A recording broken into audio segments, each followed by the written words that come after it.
اعوذ باللہ من الشیطان الرجیم بسم اللہ الرحمن الرحیم۔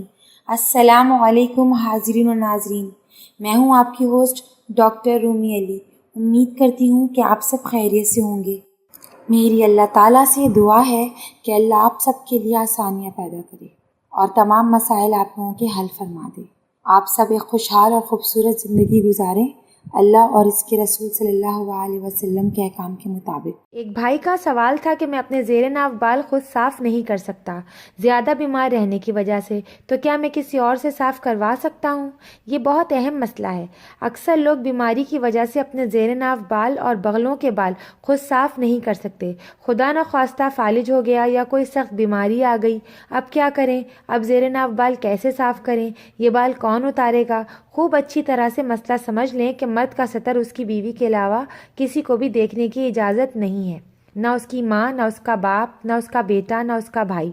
صرف اس کی بیوی اس کا ستر دیکھ سکتی ہے، اس کا کوئی گناہ نہیں ہے۔ اسی طرح عورت کا ستر بھی صرف اس کا شوہر ہی دیکھ سکتا ہے، اس کے علاوہ اور کوئی نہیں دیکھ سکتا۔ ماں، بہن، بیٹی کوئی نہیں دیکھ سکتا سوائے اس کے خاوند کے۔ اگر بیوی خدا نخواستہ اس حالت میں چلی گئی کہ اس کے زیر ناف بال وہ خود صاف نہیں کر سکتی، تو خاوند کی ذمہ داری ہے کہ وہ اپنی بیوی کے زیر ناف بال صاف کرے۔ کوئی اور کرے تو اس کو گناہ ملے گا، کیونکہ ذمہ داری تو خاوند کی ہے۔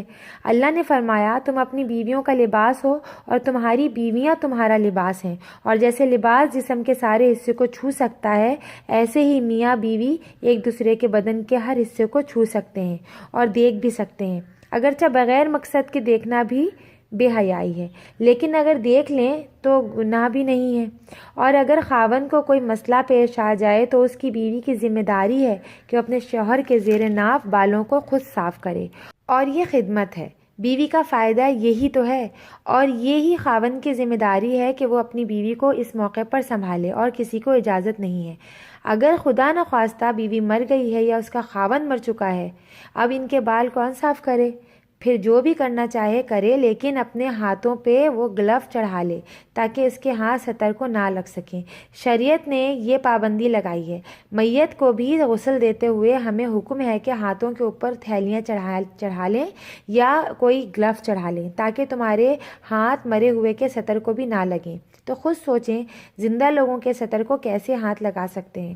اس لیے پہلے ہاتھوں میں گلو چڑھائیں اور کم سے کم ستر پہ نگاہ ڈالیں، اور ستر کے بالوں کو جلد از جلد صاف کر کے ستر کو ڈھک دیں۔